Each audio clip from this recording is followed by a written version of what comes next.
just gotta appreciate the aesthetics. And it's tragic because I know it looks like way better in like real life in a way. You just gotta appreciate the aesthetics sometimes.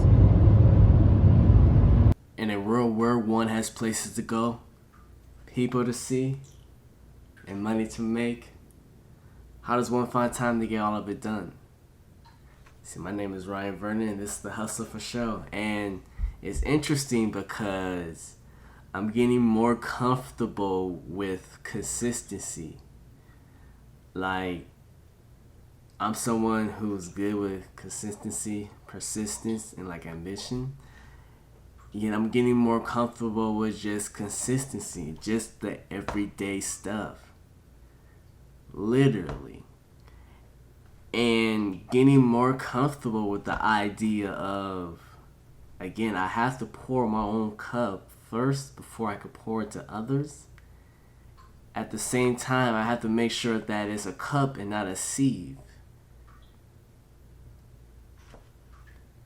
Life is interesting, you know?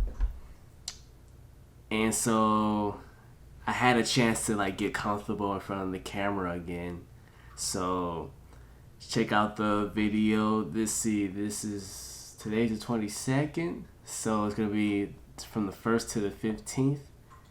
And we're just gonna keep rolling, you know, cause it's every day's a hustle.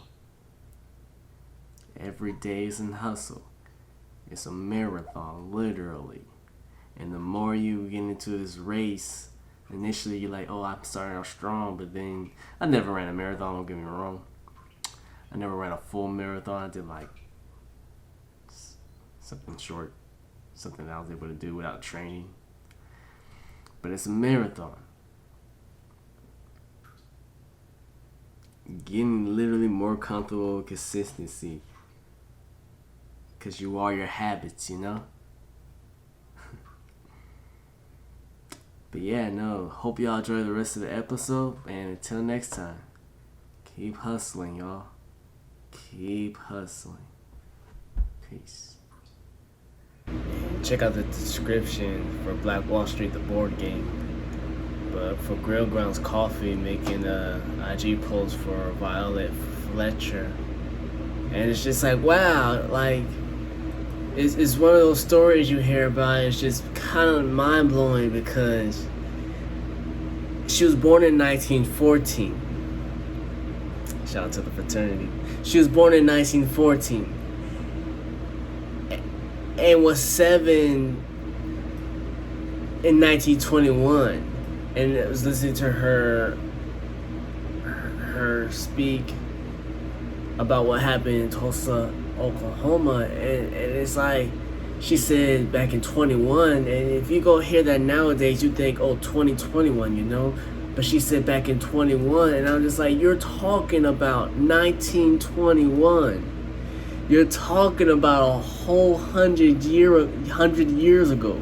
You're 107 years young, and it's just like, wow. For so long, you see injustice from America. And then you just hear more stories about America. The idea of like raising yourself by the bootstraps and things like that. And you just kind of wonder who's that actually for. Because when you actually listen to that statement, the idea of raising yourself from the bootstraps is kind of for people who immigrate to this country. You come here with nothing and you're able to make something, you know? But then you think about Black people in America, it's like, no, we were always in this country and our capital was always destroyed in this country. In a country that thrives on capitalism, America has done everything to destroy our capital. It's kind of mind-blowing when you learn about there's more stories, you know? It's literally mind-blowing because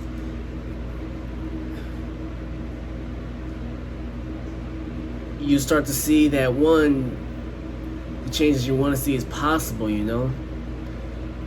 But then two, the change that you want to see requires more than just create the change you want to see. It requires learning from what happened in the past and taking more measures to make sure what happened in the past and it doesn't happen again, because it's one of those things where you look at it, it's like, thank you for being an example,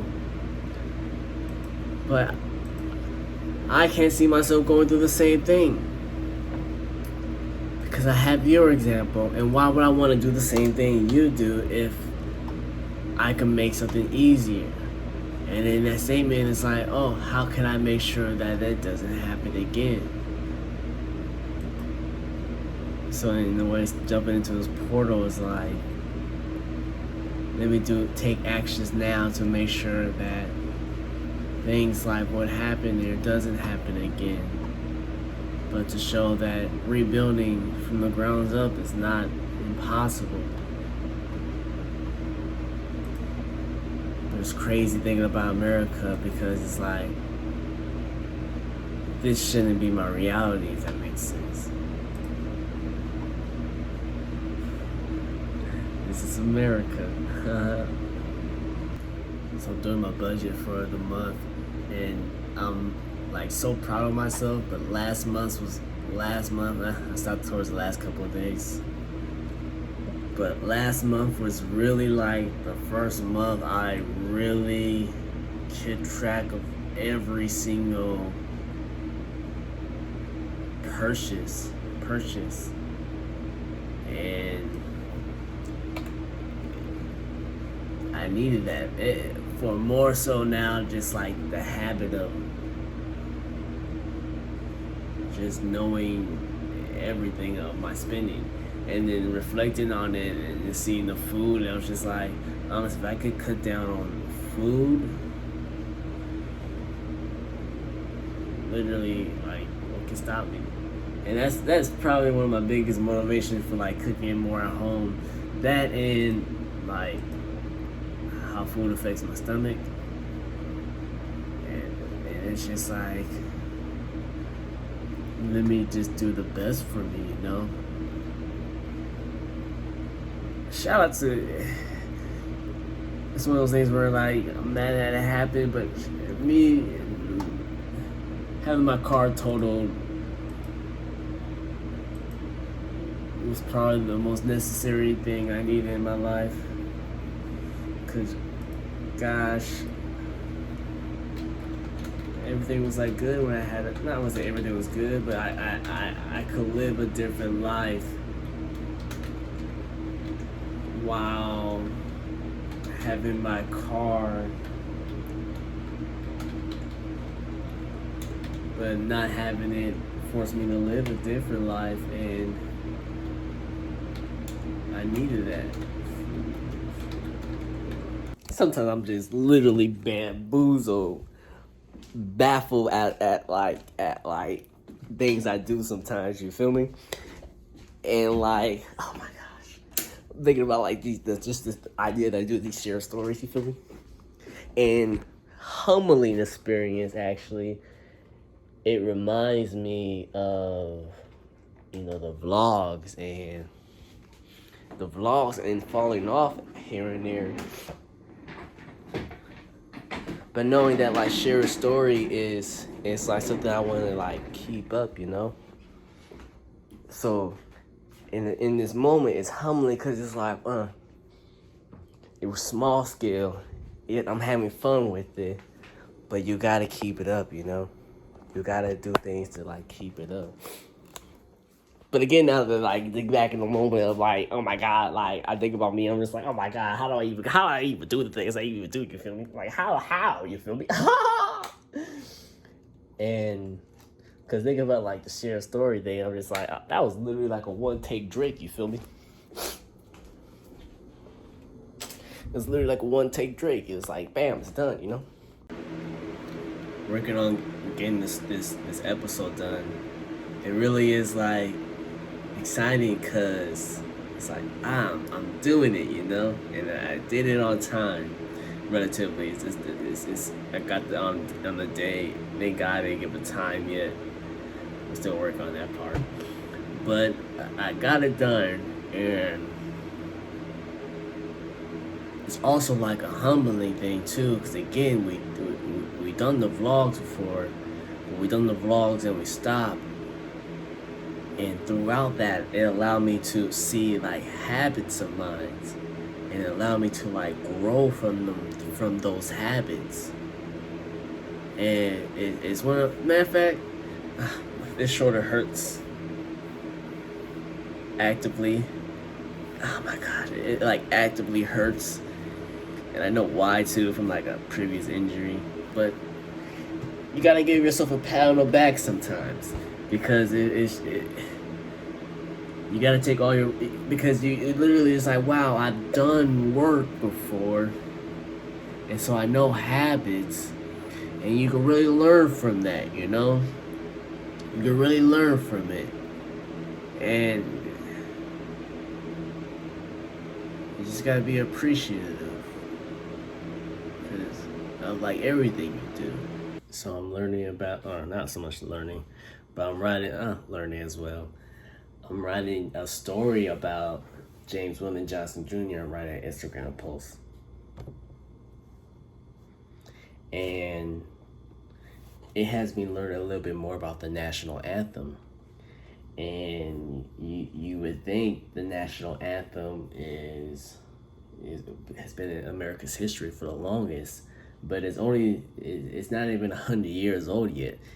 Just thinking 100 years, because 1921 was when Black Wall Street was destroyed. That was 100 years ago, you know, thinking about history. But now you see, it hasn't even been 100 years since we had a national anthem in America. And then you learn a little bit more like why that song in particular was pushed, and then learning more about that song as well. You even learn, wow, there's more lyrics originally to the Star Spangled Banner.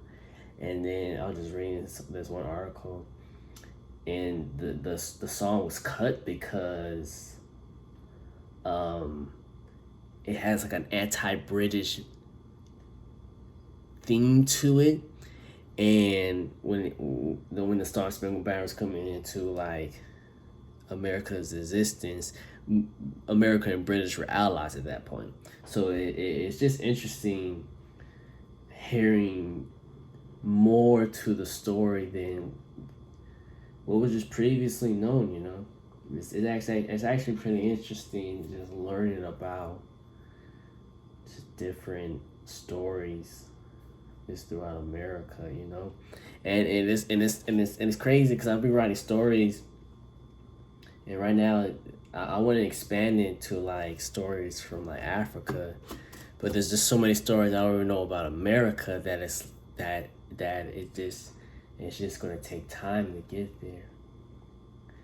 But even though I'm looking, I'm a fan of museums, and now even like thinking about it, I figure I could finesse museum trips into my life, because that just sounds fun. But with the idea of learning history, learning more to the story that you just do not get.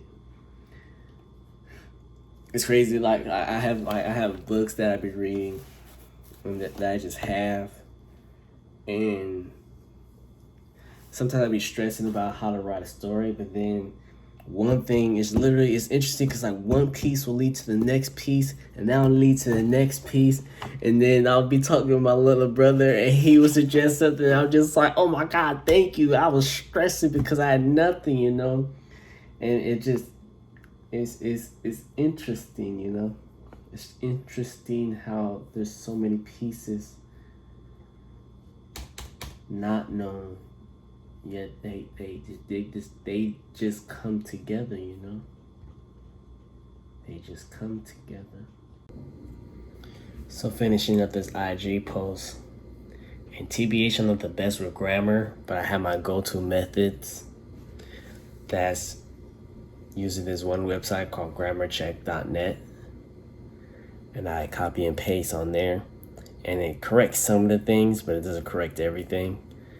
and then hopping over to Google Docs and then copy and paste it on there, and also checking that. Because, again, I'm not the best with grammar. Like, again, I failed 5 tests. I failed 5 English tests to get into Davis, you feel me? But we find ways to get ahead with grammar, and you know, every day is practice towards improving, but you just gotta know your strengths and weaknesses, and find tools to help you overcome those strengths and weaknesses. I'm not a fan of buying things online. I actually really hate it, and it's in essence it's a weakness of mine. But because you have to learn and grow and in a way overcome your weaknesses and make it a strength, I'm coming to the idea that if I want to buy things online, to spend less time just in the whole mind blog of like, am I going to buy this or not? Will this work or not? I come to the conclusion that let me just buy things. If it doesn't work out, return it. Because I had a couple things that I bought that just didn't work, and they're pretty easy to return. And so I'm like, why not just buy things and return it? That way I could get things quicker and be like, do I really need this or not? And so that's kind of like my strategy now. Here's why I like parties. Because parties are resets to the mentality. You always think when you're like on like your hustle, oh, I'm going hard away. Especially if you're like huffing and puffing, you think, oh, I'm going hard in a way. But then you party, and it's that release of like you're not hustling. Basically, you're basically celebrating, and you're just having a good time. Yet, depending on the party, you do things and you go, I'm doing so much at this party. Why can I not do more in my real life, basically? It's like, in a way, if you're at a party and you're throwing away your time, literally, it's like, why can I not do more outside of this party? Why did I, in a way, why would I spend so many hours, in a way, just doing nothing? Why can I not go harder in the paint when I go back into the gym, basically? And that's why you gotta shout out to parties, because it's just like, it's literally, wow, it's literally the idea of like work hard, play hard. Like you literally, if you work hard, then you go to the party, and then it's like you have fun, but then you go, wow, I went so hard at this party. I did so much that's not in my regular schedule, and I put in so much effort to like be at a party. Why would I not do that the same day for my regular life? It's that reason that it's like, wow, I need to do more of oh my gosh, shout out to parties, oh my gosh. I'm literally here laying on this couch Monday morning, taking care of my shoulders because God, it hurts. But it's like, wow, I in a way, I'm making sure my shoulder's good, because it's like, why would I not go hard to take care of my shoulder? You feel me? Why would I not? Why would I not? Why would I not move a groove throughout the rest of the day, throughout the rest of the week, throughout the rest of the month? Because I went to a party. You feel me? Oh my God! Shout out to parties. And so that's one of those things that I think about like throughout my life. It's like, God, shout out to parties, because they make life just go by easier. So I want to waste time, but then it's like you waste time, then it's like, gosh, now I gotta do something with my time. Oh my God, shout out to parties. Oh my